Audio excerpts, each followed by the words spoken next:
and I will allow her to take the floor. Thank you so much. Thank you, Demetrius, and thank you, Jason, and the entire congregation for having me today and giving me the privilege to tell you about our persecuted brothers and sisters in Iraq. 800 ISIS insurgents invaded into Iraq and basically took over half of the country. I mean, they're recruiting people like crazy with their Islamic jihadism. They're recruiting over 2,000 a month, and now it's probably even more. And so in details, what happened was they came in, they gave people just a few options. It's either you converted to Islam, you paid this ridiculous tax, they're calling a jizya in the Islamic Sharia law, it's a jizya. So being a Christian, you had to pay a jizya, whether you're Christian, if you're Jewish, or any non-Muslims, you had to pay a jizya. Or you face the sword, literally, like they would kill you right there, right in front of your house, and just toss you in this mass grave. So being Assyrian Christians, and we're very, very prideful in our religion. We're very proud to be Christians, and that's one of the main reasons why we're almost extinct, is because we don't convert. So a lot of them have been killed. A lot of families were attacked very fiercely, and they went through home after home, and I'm sure you saw in the news, but they marked our homes with the N for Nahren, which is for a Christian, and that's how they were able to signal all the other ISIS insurgents of which houses to target next. Unfortunately, even the moderate ones that we thought, not all, but many that we thought were our neighbors, turned us in to ISIS. They were calling out which homes were Christians or Assyrians, so they would come, even if you were trying to hide out, till you were able to find an escape route, they would come right to your front door and ask, grab your girls, if you had any young girls. The only women that were not really affected were the elderly, because they didn't want anything to do with them, but anybody else, like all the daughters and the nieces and everybody were taken. So they would load them up in these trucks and take them out, and if the fathers and the husbands would stand up, they would be shot on the spot. So for a long time, when this was happening, the media was kind of reporting it as if the Iraqi or the Kurdish forces were protecting the Christians. They were not. That was a lie. What they tried to do was try to perform a silent genocide to exterminate Christianity. So they tried to do it silently and to get rid of as many Christians as possible before it hit mainstream media. Thankfully, I got together with my congregation and with a few others. It was only about 400 of us. We got on these buses, about 11-hour drive to Washington, D.C., and we protested right in front of the White House. Nothing really pre-planned. I mean, I had a few calls from my aunts.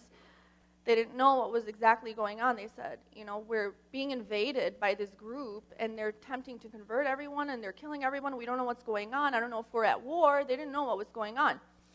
So we went to Washington. We were protesting for immediate intervention and action. We didn't really think that we were going to get far, but it did. It made it all over mainstream media that there was a genocide in Iraq and Syria.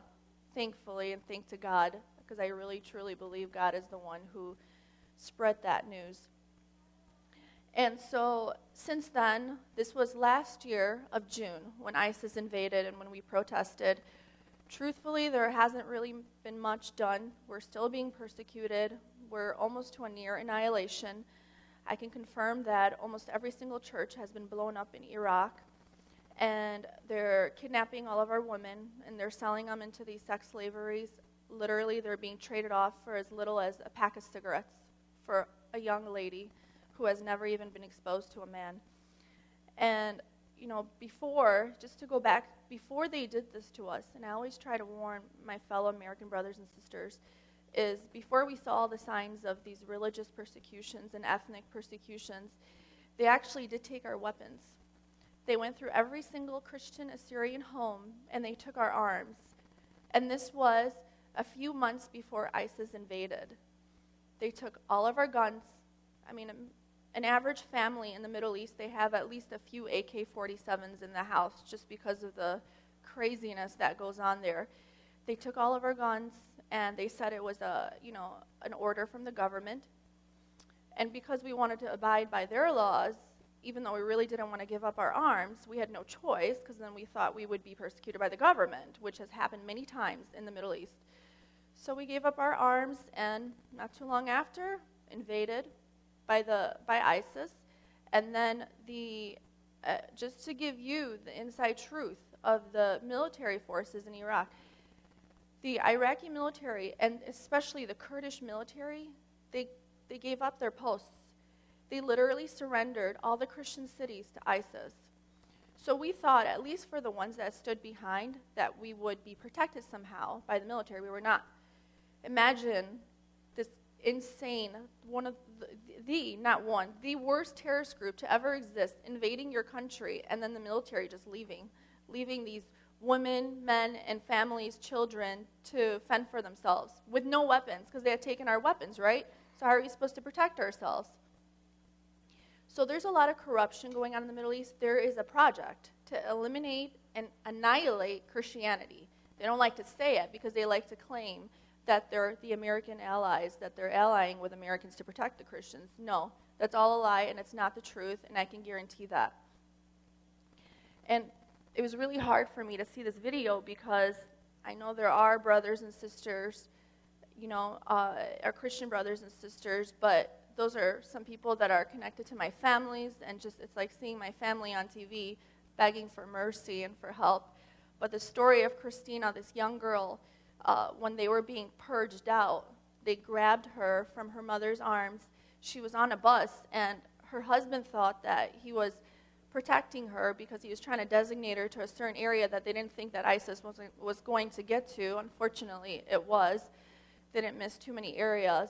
And so Christina's mom was on the bus, and she was hiding like towards the end of the bus, or the back of the bus, and she was trying to cover Christina, beautiful, beautiful young girl, and one of the ISIS insurgents came into the bus and kind of scanned the bus, and he wanted to remove the young girls, because that's what they go for, unfortunately, and he went towards Christina's mom, and she said she had this gut feeling that he was going to do this. He was going to grab her, and he grabbed her from her arms, and that was the last time she saw her.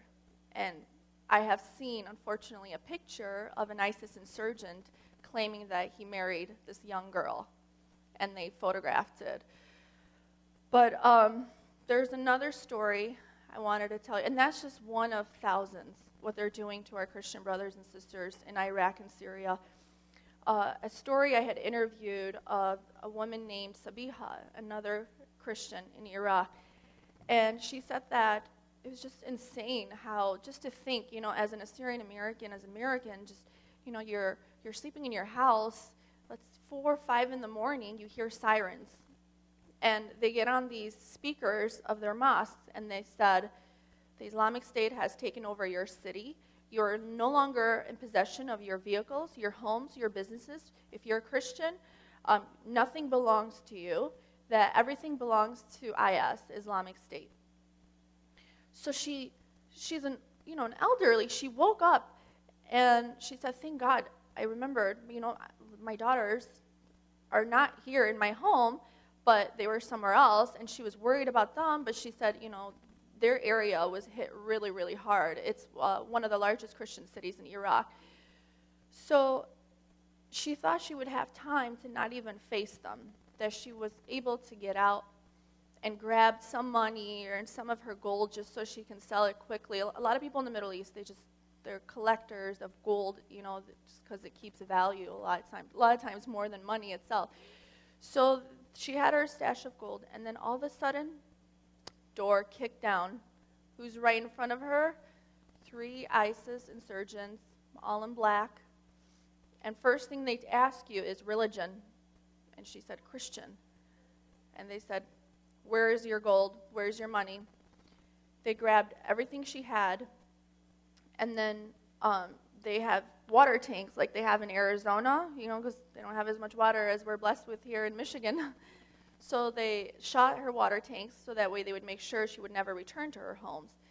And they told her, come on, do you have any other people in the house? They were looking for daughters, young girls. She said, no, it's just me and my husband. We're seniors. So they took her car. She's like, how am I supposed to leave if you want me to leave? How am I supposed to leave if you won't even give me my car or enough money to get through? She's like, go. You're American. Your Americans will help you. Because they think of as Syrian Christians because we've had a very close relationship with America, with Americans, and they do consider the entire United States as a Christian nation. So they call us traitors, and that's how a lot of times we're killed too. Recently, it's because we're considered traitors that we're allying with the U.S. So they said, go, have your Americans help you now. Not even God will help you. So she left, and she couldn't even believe that she was still alive. And they were walking. Just imagine, Iraq is a pretty big country. It's not like a small village. She's walking, and all she sees, she said, Nahren, it was literally like all hell had broken loose. She saw these men going through house. It was like an ultimate purge, going from house to house, dragging people out of their houses by their hair, loading them in these trucks, and just taking them, if they claimed Christian as soon as they came into your house. Which I'm sure if any of you, if ISIS came into your house, I would say, yeah, I'm Christian. So that's what happened with Sabiha. And then also her son, he was supposed to be driving back to her house to stay with her. He was driving from another city that was hours away. She hasn't seen her son ever since. So they lost all contact, and she believes that they have taken him. And knowing the way he was, which he was a tough guy, he probably tried to argue them or battle them, and they killed him. She hasn't heard from her son ever since. So imagine losing your son when you know he was on his way to your house to come stay with you for a week or so. All the Christians, the Christian women right now, there's quite a few hostages. I'm not sure if you heard on the mainstream medias, but I'm actually the one who reports all the breaking news to mainstream medias as large as Fox News, NBC, all these channels we report all the breaking news to, so they have actual factual information. But right now they have, just in one group, they have over 200 Assyrian Christian women and children that they want $100,000 for each person to get them back. Unfortunately, we really don't want to fund them or give them money, but we want them released. So there's quite a few people that are working to put pressure on them to release these hostages, but we don't know what kind of state of health they're in. They can have them in cages. They can have them all crammed in one room. God knows what they're doing to the young girls. And this is happening till this day. They're somehow getting from city to city. We have no protection. We have been demanding for the United States to somehow please intervene. Honestly, the United States has a lot to do with the politics of Iraq, and because, they have completely changed the government in Iraq and completely replaced Saddam's regime, we have to somehow intervene. And this isn't, I tell my American brothers and sisters, as I explained earlier, that this happened to us, to some empire that was so strong, completely losing everything, losing our lives. We're less than 3 million in the whole world when we were 30 million. This can easily happen to America in a matter of no time. They came for us, and one day they will come for you. And I try to tell as many people this as possible, and please spread the awareness. Let them know that it can easily happen. People try to understand what types of atrocities are happening to us. You would think that you would be watching it on some sort of History Channel show or some sort of movie. These people are literally living it. These things, these stories, ancient stories you read about in the Bible of, the persecuted are happening, and sometimes even worse. For example, Christians are being burned alive in large groups. I hope I'm not, traumatizing anybody with these horrible stories, but they're drowning them, they're hanging them, they're literally crucifying them. Have you heard of modern day crucifixions where they're literally crucifying Christians and labeling them as infidels on their chest with a paper that they're stapling to their shirts? And the purge. Anybody that they can't get to physically, or they just don't want to waste weaponry on, that they're purging on because they know the purge will lead to an annihilation or death. Because when these people were running on foot away from their homes and away from ISIS, they don't have the heat in Iraq is unbelievable. Excuse me, the heat is over 120 degrees. And so they purge them. And when they purge them, they eventually expect them to die. And, I always ask, sorry, I'm losing my voice. I always ask my fellow American brothers and sisters too, you'd be surprised how powerful Americans are. American people. I'm not even just saying the American government. But American people, you have an incredible amount of power. I mean, some of the things that you have, the whole world would dream of. Oh, thank you so much. And I try to explain to them that we as Christians are extremely, extremely divided. For example, Iraq and Syria, we're just trying to hold on to our religion. I mean, we could easily all convert to Islam and just call it a day and then they won't really mess with us anymore. But we don't want to, because we don't believe in their religion. We are Christians. We're proud to be followers of Jesus Christ, and we believe it's the true path to heaven and to God. And they don't like that. So I think that Christianity, and for as long as I'm alive, I will tell all of my brothers and sisters all over the world that Christianity needs to unite. You all need to unite more than now, more than ever. Because we are facing a horrible nightmare that we haven't even seen 50% of it yet. It's going to get much worse. And at the end of the day, there are many Christians in the world, and if they work together, hand in hand, regardless of what kind of Christian they refer to themselves as. For example, I was born as Church of the East. Church of the East was one of the first Christian religions, just because it was, I trace back to the ancient Assyrians, so when we had first converted to Christianity, it was the Church of the East. But when I look at all these labels, that's all they are. I mean, Jesus didn't make a label. He said that we're Christians. We're followers of God and the gospel, and that's what we are. And so we all need to unite, and we really, truly believe, I believe that we should stand up for wherever Christianity is persecuted. Right now, where not only civilization started, but Christianity started in that area, we have to fight for them. Because if we don't fight for them, then, as you can see, things are spreading here. And they're spreading very quickly. And, it could easily happen where one day they're more powerful than us. Because it happened to us. We're an example. We're 3 million in the whole world, but there's actually, in Iraq, there's less than 500,000 Christians. And that's where we are indigenous to. That's where we originated from. So when they claim they're protecting us, then why did we decrease to less than 1 million people? And why are all of our churches getting blown up as soldiers are dropping their weapons? And even the people, they're all in on it. They're all wanting to annihilate Christianity because they know that we're the roots of that country, that we're the foundation. And the natives, we're the natives of that country, and they don't like to say that. We have no laws to protect the natives in Iraq currently and Syria.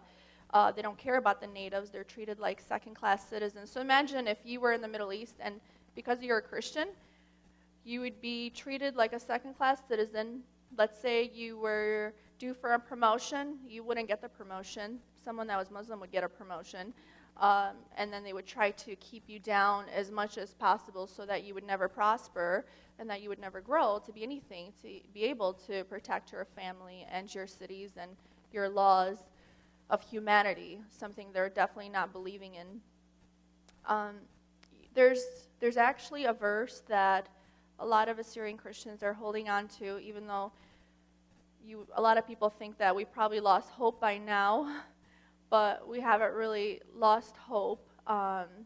Actually, a young girl as young as Christina that was kidnapped, they had asked her name was Miriam, which is in Aramaic for Mary. They'd asked her, if you had one message to ISIS, what would you say to them? And she said, this young girl was so courageous and just so merciful, but she said, I would tell them that I forgive you, and I would pray that God forgives you for what you're doing, and that hopefully one day you just wake up. And this is a girl that her whole family is being persecuted by ISIS. Like, that alone grounded me, and just, it just wakes me up even more and brings me closer to God and closer to Jesus, because just a young girl, that young, to have that much faith in her. And this is truly, like, these are our roots. They're all connected to you. We're all connected. Like, for example, like, even the name of this church, I was telling Demetrius' wife, Damascus, that's the city in Syria. So that we're connected not just in our Christian brotherhood and sisterhood, but that's one of our cities in the Middle East that traces back a long time ago, thousands of years ago. But I wanted to read the verse 19, Isaiah 19, 23 through 27. It says, in that day there will be a highway from Egypt to Assyria, and Assyria will come into Egypt, and Egypt into Assyria, and the Egyptians will worship with the Assyrians. And that day Israel will be third with Egypt and Assyria, a blessing in the midst of the earth, whom the Lord of the hosts has blessed, saying, blessed be Egypt, my people, and Assyria, the work of my hands, and Israel, my inheritance. Amen. But this is truly what we're holding on to, because we really don't have much time. The Christianity in the Middle East are decreasing by the day. By the day. Right now, we haven't heard from our hostages. They're not giving us an update on our hostages. And they just executed some more hostages in Syria, in this stadium area that actually some of the first laws were invented. These savage men did that. And they're doing that every day.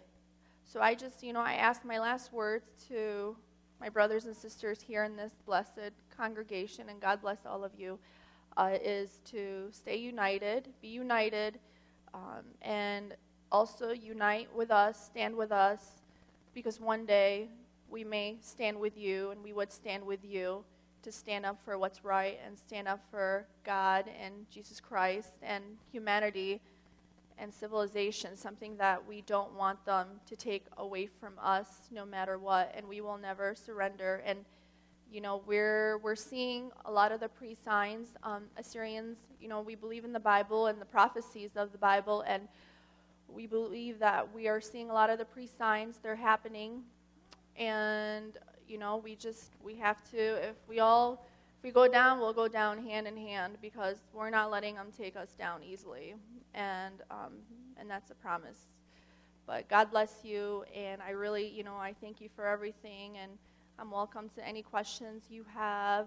And I brought my activism cards that, I'd love to pass to any of you if you have any stories to share with me, or any kind of questions you have. I'd love to answer them. But what I will continue to do is I do a lot of interviews on mainstream medias, and I will continue to spread awareness. And actually, a lot of the articles you read in a lot of the newspapers, I give them the information. And I will continue to do that for the protection of our Christian brothers and sisters. God bless you. Thank you.